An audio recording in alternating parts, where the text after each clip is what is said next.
In this video, I'm going to teach you how to back up Elementor website. In order to do that, you first need to head over to elementor.com. Into this page, you just need to click onto this Get Started option in order to create an account, or if you already have an account of your own, just head over and click onto this login. Get Started prompted you to actually create a new account, but since you already have one, just head over and click on this. In my case, I already have it, so let me just head over and click onto this.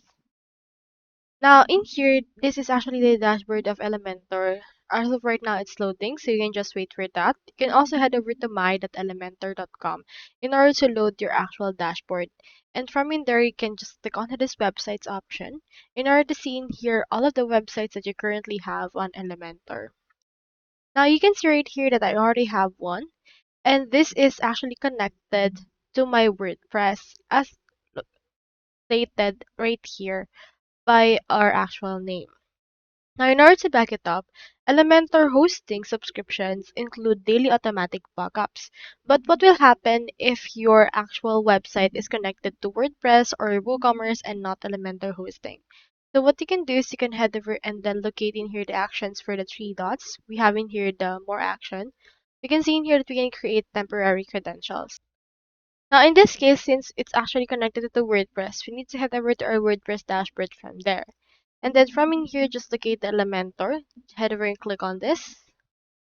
We just need to head over and then activate it. As you can see, it's already added. Now in here is our Elementor option. We can see in here the mailers and the likes. You can head over and then actually back up your website by going over right here again to your plugins and adding a new plugin. You can use AppDrop Plus, Duplicator, All-in-One WP Migration, or WP Vivid.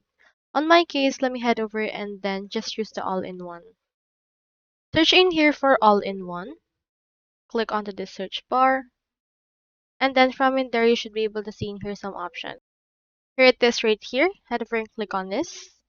And after you have done that, make sure to install this particular plugin, install and activate it, and you should be able to back up the actual Elementor website that you have connected using your WordPress.